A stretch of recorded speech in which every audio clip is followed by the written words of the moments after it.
donc c'est là la mer, cette immensité hors d'usage. Cette mer, c'est la Manche. Et cette plage, celle de Berck-sur-Mer. Une station balnéaire thérapeutique, familiale et populaire du sud de la Côte d'Opale, dont la lumière a inspiré de grands peintres tels que Manet ou Eugène Boudin.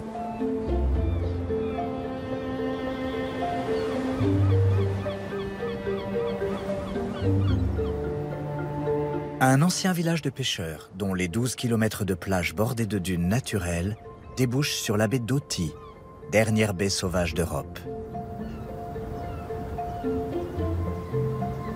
On peut s'y promener des heures durant, au gré d'un paysage toujours changeant. Les phoques, les oiseaux, les embruns.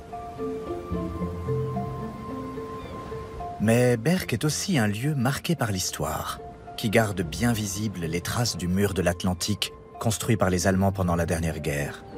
Berck est à moins de 100 km des côtes anglaises. À l'été 1961, la jeune écrivain américaine Sylvia Plath, auteure culte de l'après-guerre récemment rééditée, va être marquée par cette plage si particulière. À nulle autre pareille. Elle n'y passera que quelques heures lors d'un voyage vers le sud avec son mari. Quelques heures qui donneront pourtant naissance un an plus tard à un poème de 500 strophes, Berck-Plage, son plus long poème.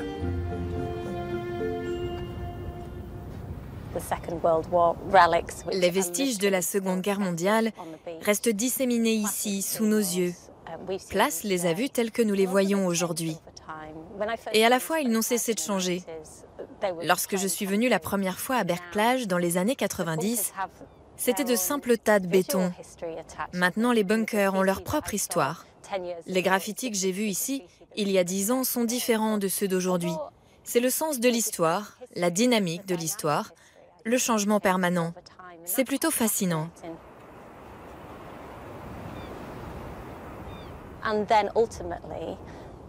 Et en fin de compte, c'est le poème qui fige l'endroit dans le livre.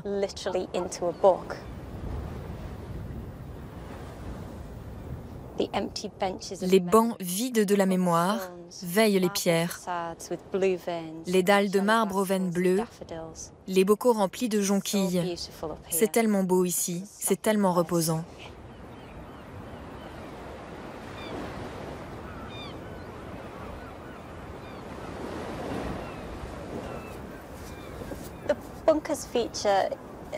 Dans le poème, Sylvia Plath se souvient visiblement des bunkers, comme d'un moment important de sa visite, qui aurait fait appel à son sens de l'histoire. Elle a dû se promener au milieu des bunkers et y voir son propre héritage européen, qui, je pense, lui parlait fortement.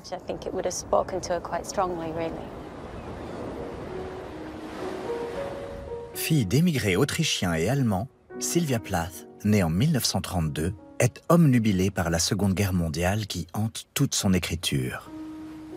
Mais à Berck, les traces de cette page de l'histoire sont apaisées par la beauté de la plage et de la mer.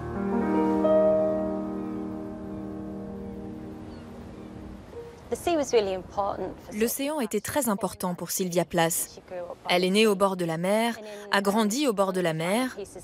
Elle écrit dans l'un de ses derniers fragments en prose « Je pense que le souvenir de la mer est le souvenir le plus clair que j'ai. » La mer l'habitait, partout où elle allait. Elle disait aussi que la plupart de ses écrits parlaient de la mer.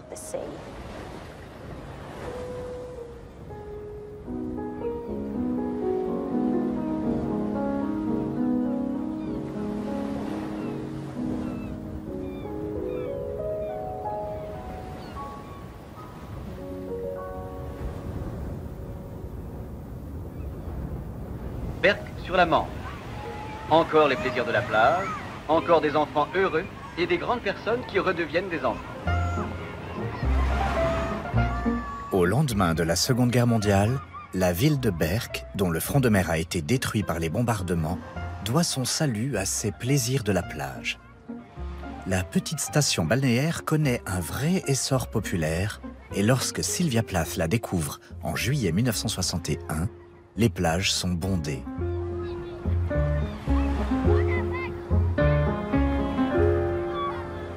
On est dans les années 60, c'est encore les fameux congés payés. Pendant un mois, on vient ici à Berck en congés payés.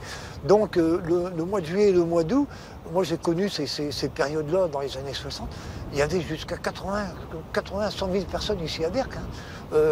Il y a des photos, on voit les cabines qui sont les unes sur les autres. Il y a un monde fou, c'est noir de monde sur le fait, mais au sens vraiment noir de monde, quoi.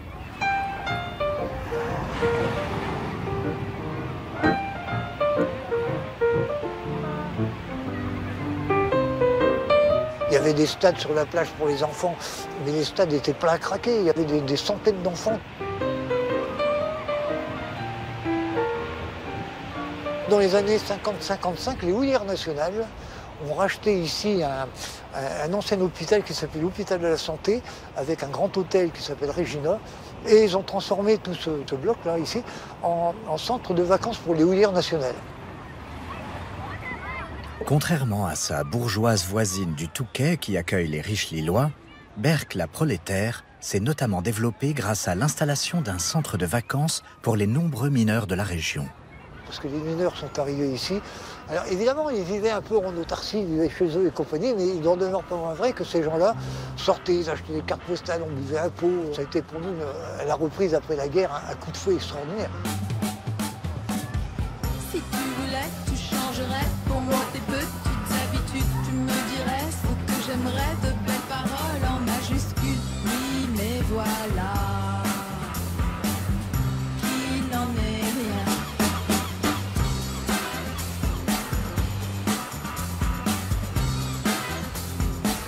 Cette ambiance d'insouciance des grandes vacances tranche avec une autre réalité qu'on ne cherche pas à cacher.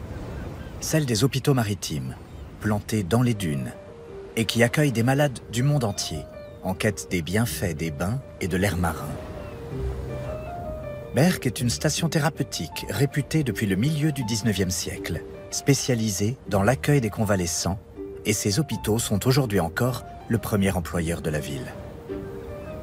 Sur la plage, l'auteure américaine est frappée par le contraste entre les vacanciers et les malades en rééducation, des soldats blessés de la guerre d'Algérie pour la plupart.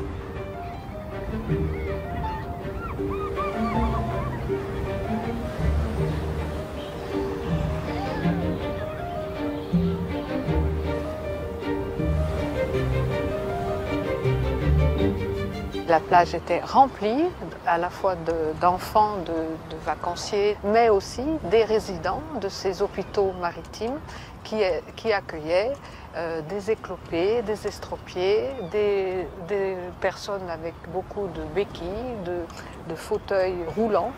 Et c'était des religieuses, des nonnes en habit qui transportaient les malades sur des sortes de charrettes qu'on appelait des gouttières. Et c'était donc un lit en bois avec des grandes roues en métal.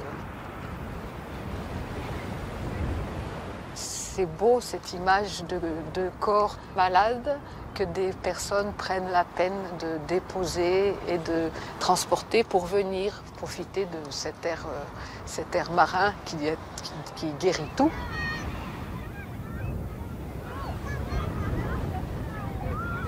Normalement, une plage, ça représente le loisir, les vacances, le bien-être. Et s'il y a place, un après-midi d'été sur une plage, ces pensées ne peuvent pas aller ailleurs que vers la guerre, les souvenirs de guerre. Donc c'est simplement une manière d'être.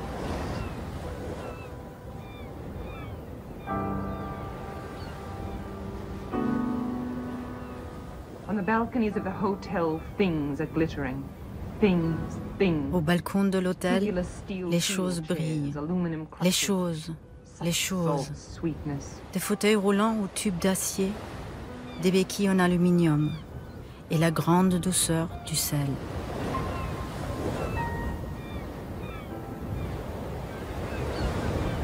C'est tout le poème Berck-Plage, c'est la guérison ou la guérison impossible des plaies, des blessures.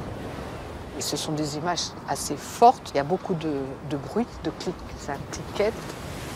En contrepoint à ces bruits, à ces cliquetis de béquilles, de métaux, il y a une très belle image en anglais du sable qui absorbe tous les sons.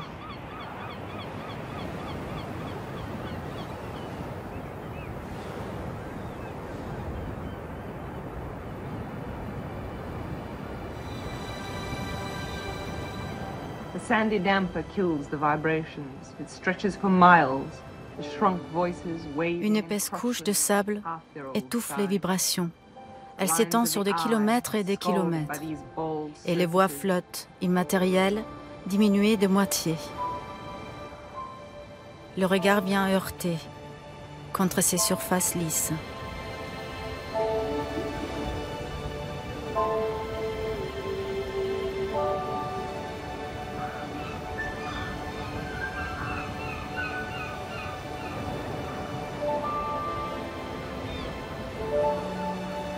Aujourd'hui, ce sont les cerfs-volants, surtout, qui flottent dans le ciel de Berck.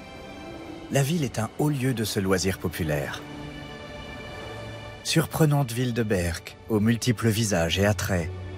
Ses ciels variant du gris tungstène au blanc crémeux, ses plages sans fin n'ont pu que parler à Sylvia Plath.